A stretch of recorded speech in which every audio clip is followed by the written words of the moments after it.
Hello, my name is Henrique Gandun.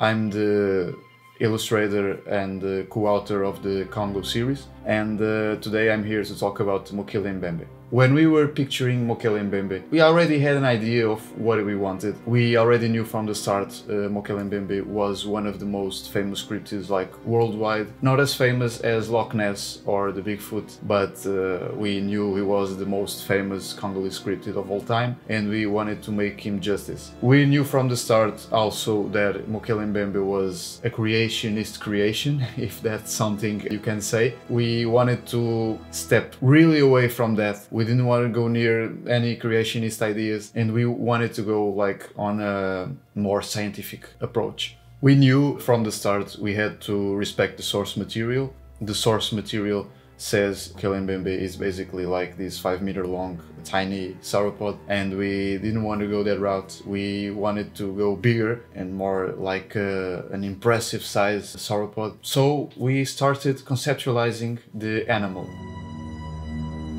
On our conceptual task, we basically wanted to somehow make a sauropod that was built for the forest and the Congolese swamps. That was a real task because, unlike the real sauropods that were mostly built for desert environments, Mokele Mbembe had to traverse this immense jungle.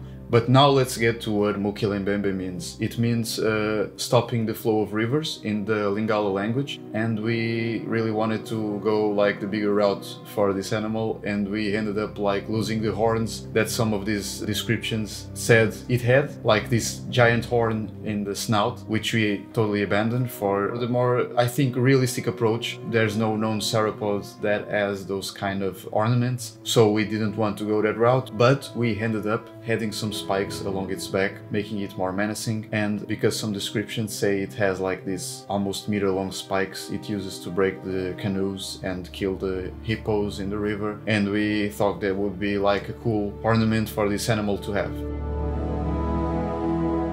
So now we had this 20+ meter long sauropod with spikes all over, full of aggression and an avid swimmer, and we wanted to make sure it fitted right in a story we wanted to tell. So we had these human thieves coming to collect some eggs from its nest, and this very large female Mokele Mbembe follows them all over the Congolese swamps and the Congolese region where they're at, which is the Likuala swamp region, one of the most unexplored swamps in the entire world, even today. So imagine the story is in the Victorian era, so imagine at that time there wasn't really any exploration made in the area, so it's perfect for the setup of our story. This cryptid was one of the most fun cryptids to create in all of our books, and it's the main antagonist in all the books because it's also the most famous, and the story makes sense to have it as an antagonist. And we really wanted to reflect on the animal behaviors this kind of beasts, this kind of animals, we can say,